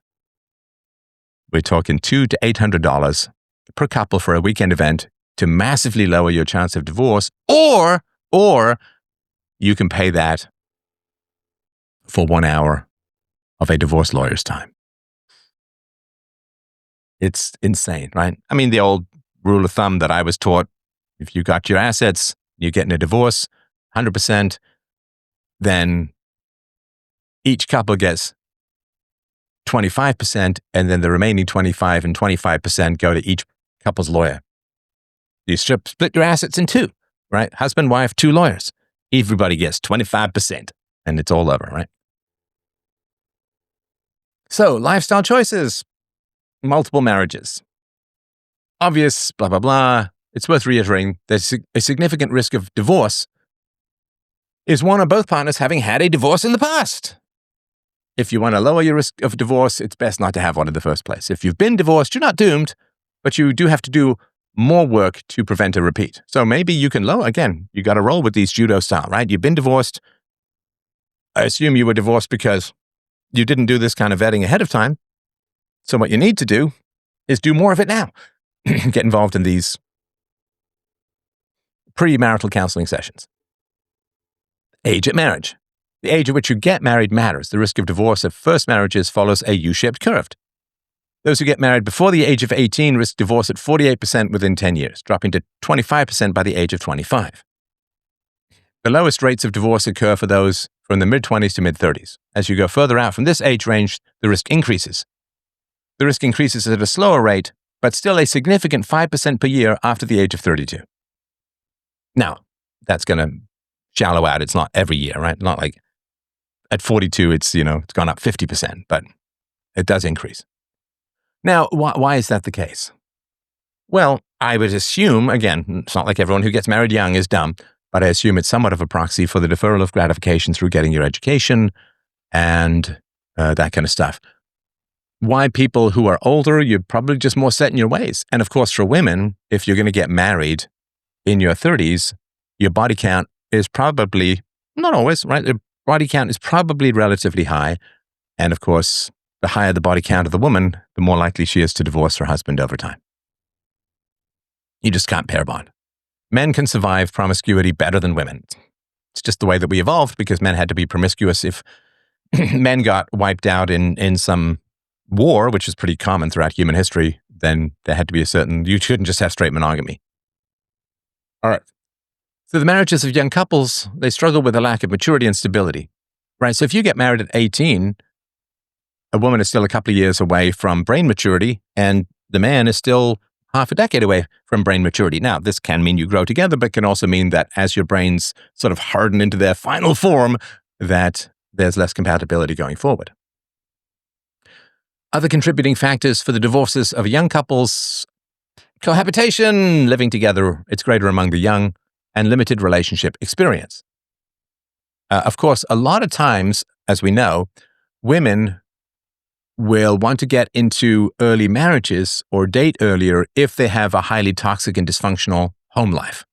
Because nature is just like, oh, okay, so everything's kind of crazy. Let's just get out and have a whole bunch of kids because we're R-selected, not K-selected. Sorry if you don't know what that means. Look up Gene Wars, Gene Wars, at fdrpodcast.com. Watch that stuff. It's important. So it could be just fleeing toxic family life, which means you have bad skills and unprocessed trauma. So the challenges of older couples, those who get married older, have already demonstrated a lesser interest in getting married in the first place. The overall pool of quality mates is reduced, and previous non-marriage relationships may bring significant bagage. Delaying marriage when you're young can reduce your risk of divorce significantly, 50% when comparing before 18 to age 25, right? That's relative, not absolute. But don't wait too long. The sweet spot is 28 to 32, after which the risk increases again. Adopting healthy behaviors, aka avoiding destructive vices. That's in Casino, I think. The movie. Destructive vices such as smoking or drinking to excess increase the risk of divorce, even when both partners have similar vices. When only one partner smokes, the risk of divorce increases by 76 to 95%, with the risk increasing further if the wife is the smoker. When both partners smoke, the risk of divorce increases by 53% relative to non-smoking couples. Again, proxy for the deferral of gratification, for maturity, for common sense, whatever, right? Alcohol. Oh, do I ever hate alcohol as a whole. All right. Each liter of alcohol consumed annually corresponds to a 20% increased chance of divorce. The average American drinks 9.4 liters of alcohol per year, right? So that's not beer, that's like alcohol, corresponding to 188% increased risk of divorce. If husband and wife have different drinking habits, For example, one is a teetotaler or abstains while the other one drinks heavily, the risk of divorce is 60% more likely. Marijuana. Also hate, by the by. One study found that marijuana use both by only one or both individuals correlated with an increased risk of divorce. When adjusted for alcohol and tobacco use, marijuana alone was not deemed a significant independent factor, but the correlation should be heeded. Yes, I wrote about this in my novel, The Future. The old terrible guy gives annoyingly good advice. Distance yourself from your divorcing friends. Hot potato, man. Cut off. It's a gangrenous limb. You got to be disciplined about this. Keep divorcing couples out of your social circles. There's this phenomenon known as divorce contagion, where married couples are friends with a couple going through divorce. These couples who are friends with a couple going through divorce are more likely to get divorced themselves. Having a divorced friend increases one's own divorce risk by 75%, with the effect strongest for mutual friendships. If a friend of a friend divorces, the risk increases by 33%. It's much less strong at 3 degrees of separation. Once you get to Kevin Bacon territory, I'm sure it's virtually zero. But wow, that's wild. So the study above, to conclude this, was conducted over 32 years with the check-ins every 4 years. The baseline probability of divorce over a given 4-year period was 9%. A direct friend divorcing raised that to 16%. Ouch. While a friend of a friend divorcing raised it to 12%. This can also apply to work colleagues and family relationships. Watch out. So it's not just in terms of marriage and divorce, but it's also just in terms of relationships as a whole. So if you are pre-marriage, you're a boyfriend, girlfriend, that kind of stuff, then if you have friends going through a grueling breakup, it's going to increase your risk of breaking up. It's not just about divorce. Avoiding controlling behaviors. Now, controlling behaviors is a challenging phrase. Having standards is not being controlling, right? So this is the old debate in the Whatever podcast and other places where the woman says, well, I just want to go to clubs. I just want to go out clubbing. And the man says, I don't want you going out clubbing. And the woman says, you're being controlling. It's like, well, I don't want you to be out half naked, dancing around strangers where every man there wants to sleep with you and you could get roofied and like just that kind of stuff, right? So having standards is perceived by narcissists as being controlling. But of course, you shouldn't stay with somebody who doesn't listen to your good arguments, right? If you have good, the counterexample is, would you want your boyfriend going to a bachelor party where the women are naked or half naked and paid to give lap dances and so on to the men? And she'd say, well, no, I don't want that. It's like, well, that's the level of sexuality that women experience to some degree when they're out clubbing, because the guys there are, hot, bothered, horny and want to sleep with them. And you're kind of bumping and grinding up around each other. I spent a lot of time in discos when I was a teenager. Loved going to, I would say, good discos, dance clubs. I just couldn't get enough. So, but we'll talk about controlling behaviors here. Avoiding controlling behaviors decreases your risk of divorce by 10 to 20%. So what do we mean by controlling behaviors? Generally, aggressive behaviors that do not cross the line into overt physical abuse. This is like isolating the partner from friends or family. Monitoring activities, demanding to know whereabouts, checking phone, social media, criticizing or belittling the partner, often publicly or disguised as humor. Using jealousy or accusations of infidelity to justify restrictions. Controlling finances, appearance, or decisions, what to wear, what to spend, what to eat. Giving the silent treatment, withholding affection, or using guilt or threats to manipulate. Interfering with healthcare, employment, or education access. So how is that different from just having standards? Well, you have standards, which is you say, there's this, again, whether it's true or not, there's this famous story that is a guy had a girlfriend and the girlfriend wanted to go to a party with unknown people in a really bad section of town. And he said, don't go. And she said, well, I want to go. And he said, listen, you're free to go, but if you go, I'm breaking up with you. Now, is that controlling? No, that's not, because he's not controlling her behavior. He's saying there are consequences if you don't listen to my good advice. And ladies, Men understand men. We understand what hound dogs, what grabby, we've had to deal with male violence, male coercion, male bullying our whole lives. Men grow up, boys grow up knowing that if you say the wrong thing or insult someone, you can get a fist to the face. Right. If a friend of mine, I can't imagine this would have happened. If a friend of mine, I was just talking about this with friends of mine, but if a friend of mine went to a biker bar and called all of the bikers there, F bundle of Woodward, and then he got beaten up, and then he complained about it, I'd be like, yeah, the guys who beat you up are wrong, but that was stupid. Like that was just stupid. What do you expect? What do you expect? I mean, there's just poking a wasp nest at that point, right? So, well, but they were wrong. Yeah, technically they were wrong, but it's a bad idea overall, right?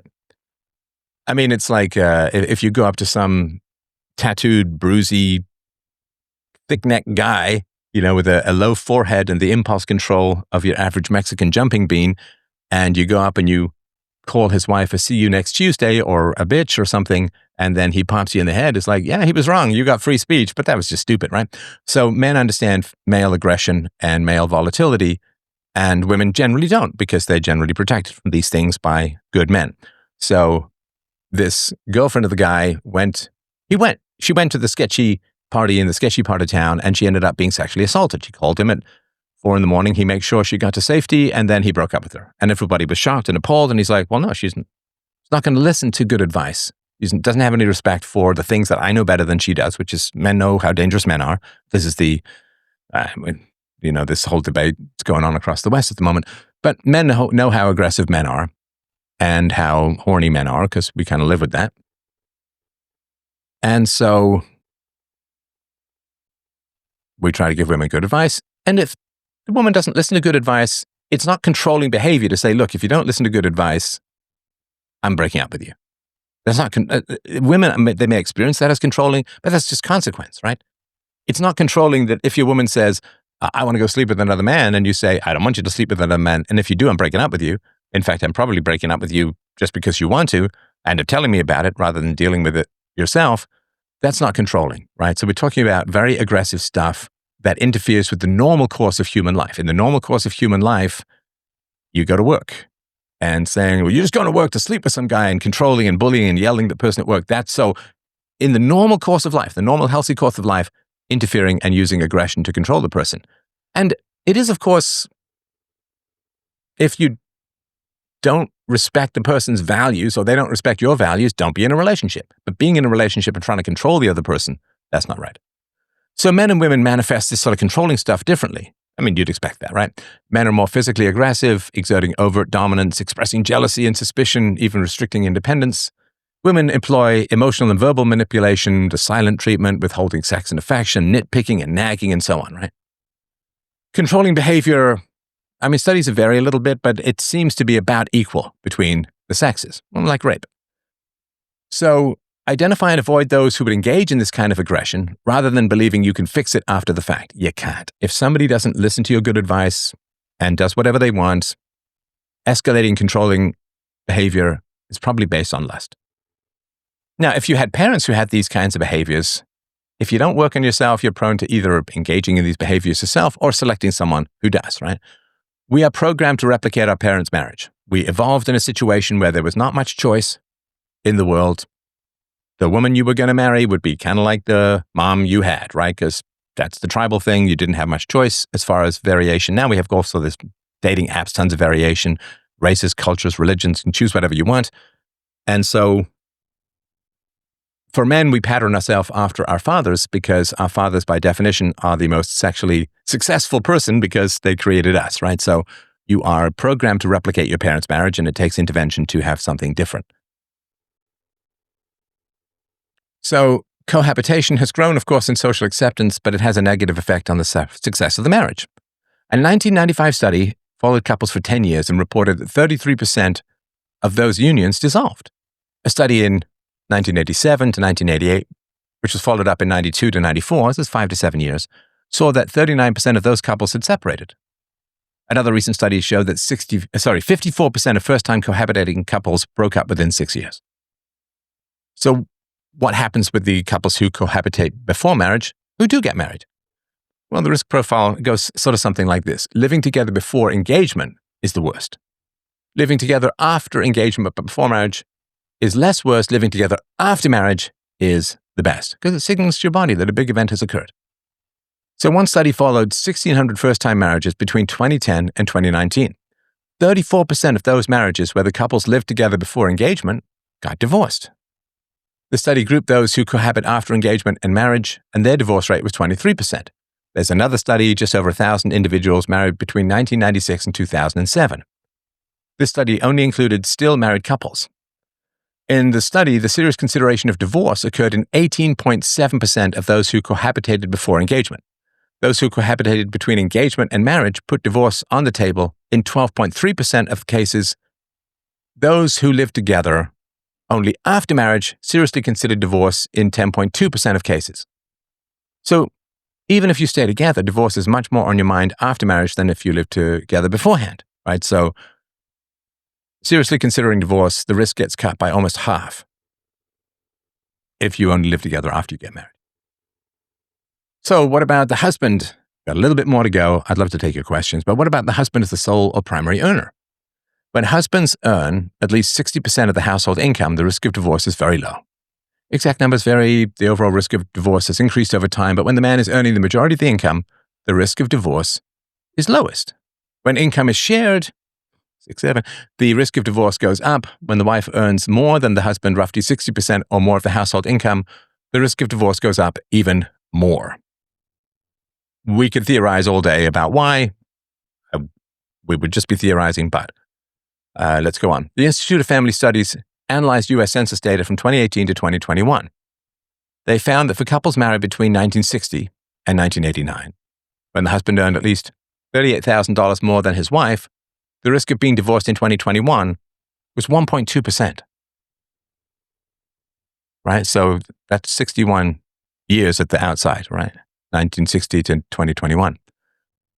Couples where the wife earned more than her husband had a risk of 3.3%, and where the wife earned $38,000 more than her husband, the risk of divorce was 4.4%, right?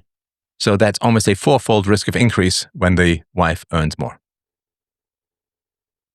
The risk for couples married between 1990 and 2018 were higher, right? So that's interesting. Because you'd say, oh, well, but the old school was that the men earned more, so if they're going outside of the old school marriage stuff, but even when you look at couples married not in 1960, but 1990, right, 30 years later, the risk for couples married between 1990 and 2018 were higher. If the primary earner was the husband, the risk of divorce was 2.9%. If the husband and wife earned about the same, it's 4.8%. If the wife was the primary earner, their risk of divorce was 8.4%. Brutal. More than half of all U.S. marriages at present are dual earner marriages, and the share of women who were the primary breadwinner has tripled over the past 50 years. In 1972, this was only 5% of marriages. By 2022, this was 16%, a little over triple. Couples earning roughly the same increased from 11% in 1972 to 29% in 2022.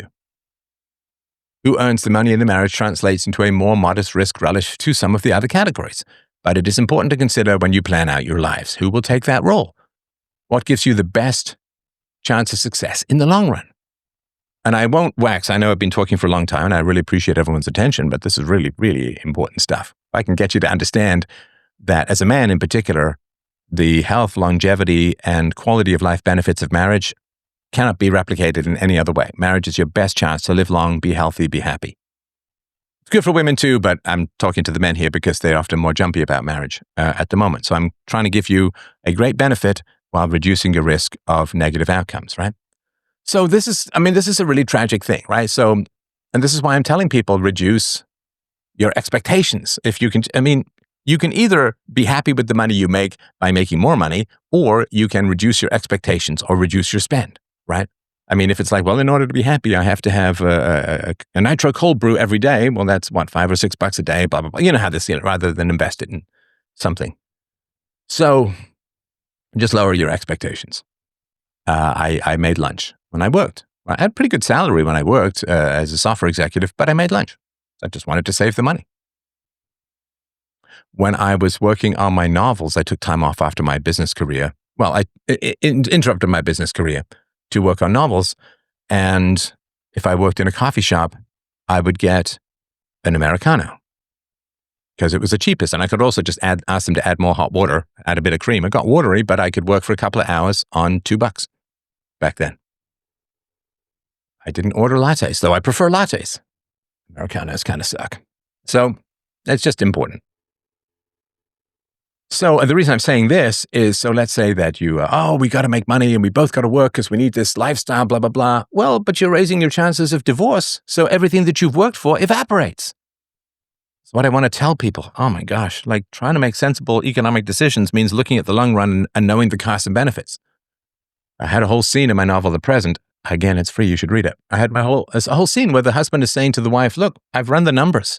You working and our daycare costs and we got to have 2 cars and a bigger house. And we got to have 2 cars and you need more clothing, more dry cleaning and the expenses and, like your salary, the expenses of childcare. I've run it out. You're working for like less than $2 an hour. After we pay our taxes and we pay our childcare costs and other expenses, you're working for like $2 an hour. And that's optimistic. Sometimes it's less. So you can say, well, we need 2 people working because we want this 4-bedroom house or we want this, I grew up in an apartment. The problem wasn't the apartment. In fact, the apartment was great because I could go out and there were always kids to play with. So you say, well, we got to have this dual income because we need this money. It's like, okay, but just understand that the money that you save with you both working goes into daycare or goes to divorce lawyers if you break up because both of you are working and you're stressed and tired and don't have time and can't have sex because you're too exhausted and blah, blah, blah. And it just turns into this horrible mechanical Sisyphus grind up the rock, down the rock, up the rock, down the rock. So, or the other thing that happens is you make some money by putting your kids in daycare. Let's say your wife earns a lot, but then you just spend that money on remediating issues with your kids when they become teens because they're not bonded with their parents, they're bonded with their peers, and peers will encourage them to make bad decisions. So whatever, you just get more money when you're younger, but you get more stress and quite often more costs. Psychologists and rehab or whatever it is, you get more costs. So bad decisions or, God forbid, bailouts and legal costs and so on. So just be aware. Be aware. Have children only with your spouse. This is like such a modern thing to have to say, right? So bringing children into a marriage where they're not biologically related to one of the spouses drastically increases the risk of divorce. So the rates I'm about to talk about, they don't distinguish divorced parents from never married parents, so previous marriages have an impact on the numbers. I mean, second marriages already have a crazy high divorce rate, as noted earlier, 60%. But when children are involved, the risk of divorce is even worse, according to one source, right? This is Kevin Samuels. Being a stepfather, I've been a stepfather, it sucks from it. When one partner has children from a previous marriage, the risk of divorce is 65%. When both partners have children, the divorce is 70%, right? It goes from 60 to 70%, which is like 12% or something like that, right? Step-family couples where at least one partner already has children have a lifetime divorce rate of 50 to 60%. For women under 45, 20% of these marriages end within 5 years. Now, the risk of abuse towards children from a non-biologically related person living in the household, usually a stepfather, could be a stepmother, 30 times higher. I mean, it's brutal on kids. So avoid having children outside of marriage. The 1, 2, 3, right? The triple punch of getting into the lower middle class at least is getting hold of a job. Finish high school, getting hold of a job for at least a year, don't have a kid outside of wedlock. You got a 98% chance of getting into the middle class, right? So having children before you get married can increase the risk of divorce. Studies vary, with a study reporting that an older cohort, which is marriages from 85 to 95, reported a divorce rate of 23% for couples who had children before getting married, as opposed to 14% risk for couples who did not cohabitate or have children before getting married. A more recent cohort, which is marriages from 97 to 2010, reported no change in risk, but this is kind of confounded by the increase in cohabitation before marriage, which is shown not only to increase divorce, but 36% of those cohabitating parents separated without ever getting married.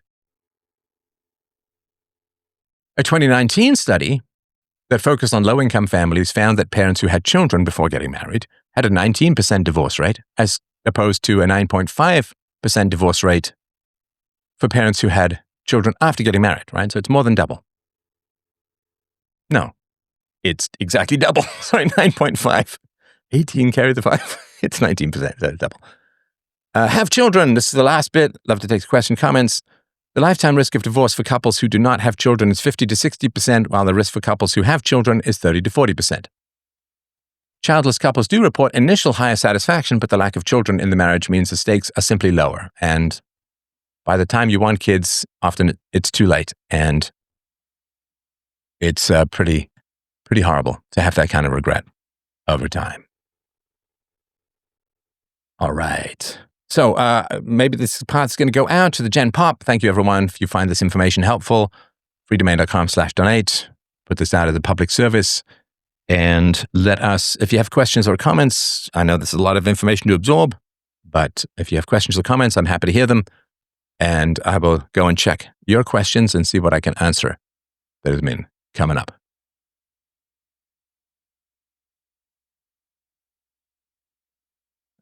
Somebody says, I can totally relate to the physical reaction to hearing people's spendings. My worst spending habit is occasionally ordering food. Yeah, that's not too bad. That's not too bad.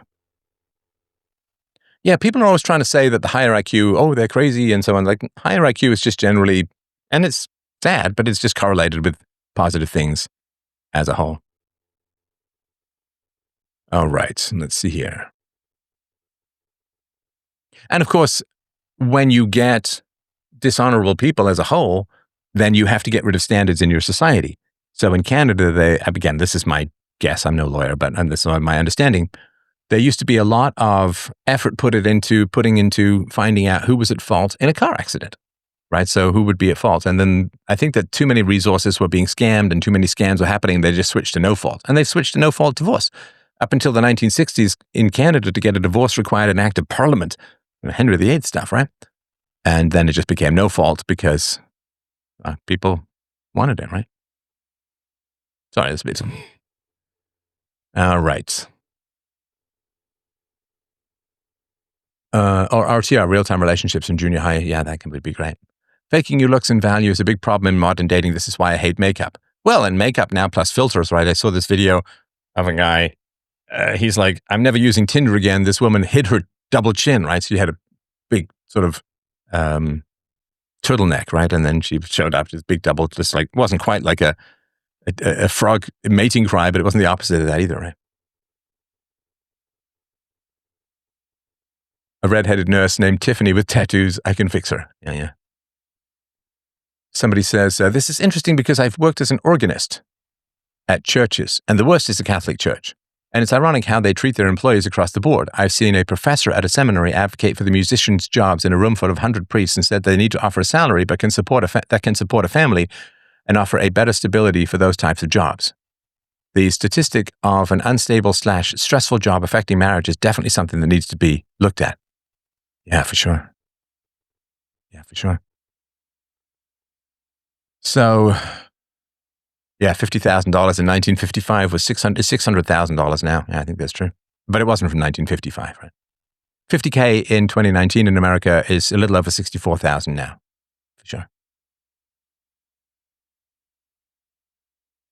Didn't they have a law that forbade women from having credit cards until like 1975? Well, in the past, a man was responsible for the debts his wife ran up. Now, I mean, how long did men have credit cards before women did? James, if you can look that up, that'd be great. But it wasn't, it's like the voting thing. Like, how long did men have universal suffrage before women got it? It wasn't very long at all. Somebody says, even Marie Curie was discriminated against based on gender despite her groundbreaking scientific achievements. Yeah, I don't buy that. I don't believe that. I really don't. So for all of human history, right? For all of human history until like 5 minutes ago, let's say you needed a blacksmith, right? To forge your weapons of war, horseshoes, farming implements, you need a blacksmith, right? Now, let's say that the village can only afford one blacksmith. And let's say a woman becomes a blacksmith. Like you have two towns, right? And they're at war, right?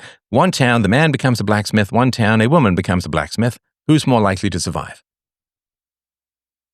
Well, the woman isn't going to have the physical strength or stamina that the man is going to have to be a blacksmith, but also the woman's going to have kids. She's going to have kids. You can't breastfeed while pounding a sword into a plowshare under fiery sparks and intense heat, right? So one town gets a blacksmith because it's a man, the other town doesn't get a blacksmith. Not getting a blacksmith means you can't repair your farming equipment or make new farming equipment, and that means that people are going to starve to death. Or you're not going to have weapons of war, which means you're going to lose. Can't repair weapons of war. You can't repair hunting implements and so on. So people are just going to starve to death or be taken over. So it's not discrimination. It's a basic fact of life. So, all right. So James says there wasn't a law prohibiting it. It was common in banking practices to not issue credit cards to women. They passed a law that prevented banks from not issuing cards. Right. Bum, bum, bum, bum, bum. Real-time relationships is great. I agree. All right. But I don't trust an average parish priest to offer marriage counseling. Well, I get that, but let's say they're just going from a script and you're just sitting down in a formal setting to ask questions of your potential marriage partner. What's wrong with that? I mean, you could almost like, you could just do it, just print them out and ask each other. It's better to have an external person sometimes, but they're not necessarily giving a lot of marital advice. I mean, that could happen, but I think what they're doing as a whole is they are just having you ask important questions for other people, right?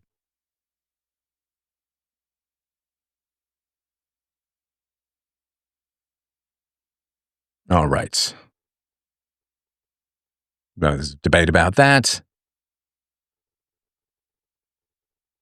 All right, so I'm just going through these questions. There's a debate about how good parish priests are. It's like, well, it's certainly better than nothing. And if you have concerns about parish priests, you can go to premarital licensed counselors or whatever it is. I think it doesn't matter so much the skill level, but rather that you see the other person answering these questions, or that you have somebody who's willing to go to these kinds of questions and issues to be vetted on these kinds of questions and issues. It means that they're sort of sensible about this ahead of time. Somebody says, I have a question about the correlation between education and lower divorce rates, I assume. My understanding is women with higher education have an increased body count as well as get married older. If this is true, how does this affect the stats on education? That I don't know. It's a great question. All right. James, I think, is scorching in here with essential information for us as a whole. Let me just dig in ye old headset. And James, I've decided to allow you to speak because of my massive generosity as a co-worker. All right. What you got? Alrighty. So I did post it to Grok, but the question about credit cards and when men got them. So it says men had access to credit cards starting in 1950 with the introduction of the Diners Club card, widely considered the first modern credit card.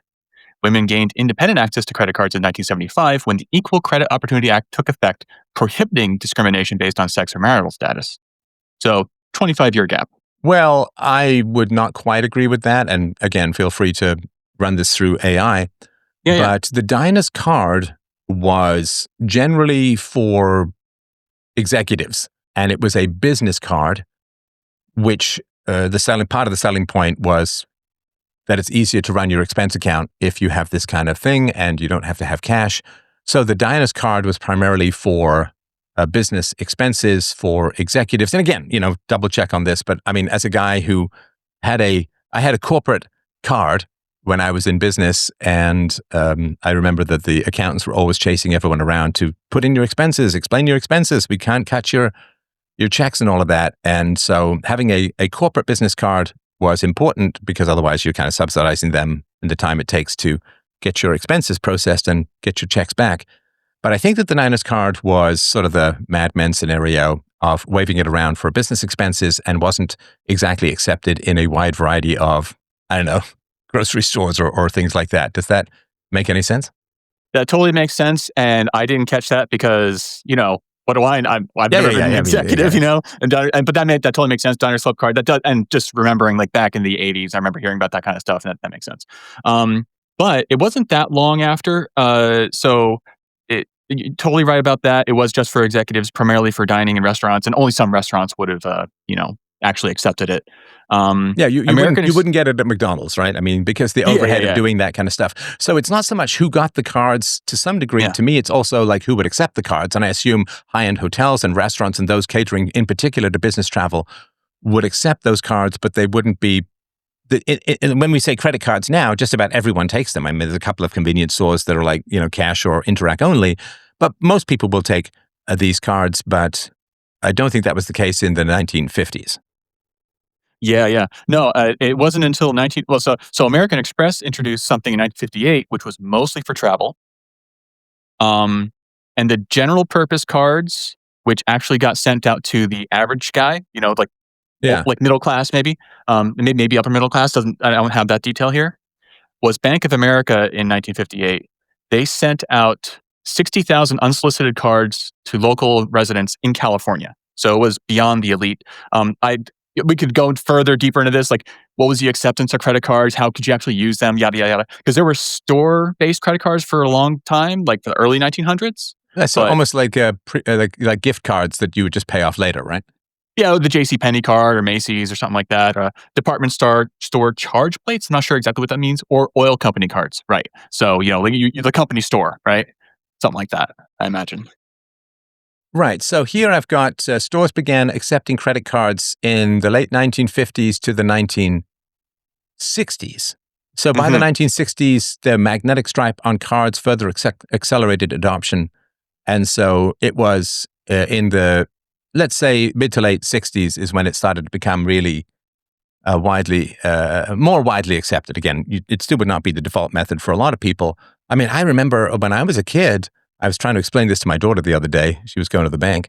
And I was trying to explain to when I was a kid in Canada, banks were open from like 10 to 3, 4 days a week or something like. I remember when the first bank opened 8 to 8, it was, and Fridays was crazy. And so if you needed money for the weekend, all the kids would march over to the bank and we would withdraw our meager dollars in order to have money for the weekend because no credit cards, no Interac cards, no bank machines. You had cash or nothing. And this was in the 80s, right? And so again, I mean, I was a kid, so it's not like they would offer me a credit card. But if we sort of look at mid to late 60s, we're talking 10 or fewer years between widespread men getting them and women getting them as a whole. And of course, the question is, women tend to be more comfortable with debt and tend to spend more money. And what that means is that there was a higher risk to give credit cards to women than there was to men. Again, women then got upset and ran to the government rather than becoming better at spending or whatever it is. So, and of course, in general, I'm not sure when this changed, but men were responsible. Let's see. I'm just going to ask this. In America, I should have this voice thing. When did husbands stop? I got to type without seeing it because the phone is in the way. When did Hmm. husbands stop being responsible for their wives' debts? Because I think that was the case for a lot of history. Bo-doo-doo. And so if a man and woman if a man and woman are in conflict, one of the ways that women used to be able to express their anger at men was to go out and run up the credit cards that men would be legally liable for. So it would exacerbate marital conflict in pretty horrible ways. And of course, the likelihood of being paid back goes down considerably. Like, I'm not paying your debt. Well, you have to. And, so it could be quite a challenge from that standpoint. Okay, let's just see here. And I'm just asking about America because you could go all over the place. But of course, a lot of my listeners are based in the land of us. All right. It's funny, this is how funny it is. Like you have this amazing, I think rock is fantastic, right? But But it's like, come on, man, it's taking 20 seconds. I mean, how long did it take for us to find this kind of stuff in the past? Scroll. I mean, because I did all of this stuff as a whole. Okay, so let's see here. So 1960s to 1970s, decline of unilateral liability via equality laws, end of common disclaimer notices. So, in the 1960s, men were still responsible for their wives' debts. And again, it's not like all women would just go up and blow their husband's future income and their kid. But if there was conflict or if the woman was irresponsible, then that would be a huge problem. So just this idea, well, it was 1950 for men and a quarter century later for women is like, I mean, if you were a man who was regularly taking people out for, steak dinners and champagne and lunches that at top tier restaurants and had to travel, then for sure. Because what happened was people didn't want to outlay their own money, right? People didn't want to outlay their own money for corporate expenses. I mean, I remember being once involved in a business that was kind of shaky. I put out a lot of money for the business and it took me, I think, 3 or 4 months to get the money back. And I put my own money out on this and that's a little dicey. So companies were like, hey man, don't worry about it. Don't worry about it. We'll pay it. We're responsible. And it would also hit your credit rating, right? If you ended up having to borrow to pay something off or whatever it is, right? So for the companies to take it over, it was for the high spending salespeople who were glad handing and golfing and, top tier restaurants and hotels and so on. So it was not the average. Am I optimistic about Grokpedia? Oh, absolutely. Yeah, absolutely. Because Elon Musk, is a stone genius, not just because he retweeted me, but it could be something else. I don't know. I don't know anything about him other than he retweeted me. But he's a stone genius. And Wikipedia, by design, is to me just about as susceptible to propagandistic programming as any system could possibly be. And he will recognize that he's a genius at balancing incentives, and he will hire, or if he doesn't, he will hire the people who he understands that's a huge issue. So there will be a lot of checks and balances in Grokpedia that just aren't there in Wikipedia. Because Wikipedia evolved before the evils of using public forums to lie about people, and the value of that was known. So I think that's it's going to be much, much better. All right. Sorry, James, is there anything else that you wanted to add? Not so much. I don't know if you said this when I was looking things up, but just to sort of say, be really careful when you repeat stuff, or when you confirm stuff. Like, wasn't it illegal before 1975? Like, be careful with that stuff, guys. Yeah, and as, again, this sort of Madame Curie, she was discriminated against. It's like, well, no, the society could not afford female scientists and survival. And so everything was set up for men. And if everything is set up for men, so I'll sort of give you an example just briefly and we can close off here. And again, I really do appreciate everyone's comments and questions, but I'm unusually smart. So you can't have a system of education that's designed for people like us. I mean, in general, right? You can't have a system. I mean, you could if it was private, but in terms of governments, you simply can't have a system of education that's designed for people like me with, these kinds of abilities that I have. It's just not going to work. It's not going to work. And so you can't design society for the wild outliers. And society could not afford female doctors, female lawyers, they couldn't afford it. No excess resources. And any society that tried that would have failed foundationally as a society, which, we're just going through that experiment right now. So it wasn't sort of some hostility or hatred or that she was discriminated against. It's like you had only male washrooms. The entire system was set up and designed for men, for male ways of learning, for high conflict, right? High conflict, high confrontation, which women tend to enjoy less as a whole. And so just everything was set up for men. The dormitories, the washrooms, everything was set up for men. The chairs were all set up for men. Everything, podium height, it was all set up for men. And you just can't redesign that because you get a brilliant woman. You just can't. Any more than I would say, well, look, I'm a smart guy, therefore all of education has to be reshaped for me. It's like, well, no, I'm an outlier. I'm way off on the bell curve, right? So just saying it was just prejudice, and it's like, no, try and think about things sort of critically. What would you have done? Because if a society could have flourished by giving women more opportunities, that society would have done so and would have succeeded wildly compared to other societies. Evolutionary pressures if women are generally excluded throughout history from high stress, high demand occupations, the question is why? And that's what you got to answer. Thank you, everyone. freedomain.com/donate. Love you guys. We're going to put this out for the public in a bit. I'm glad you got the preview as donators. freedomain.com/donate. Have a wonderful, wonderful day.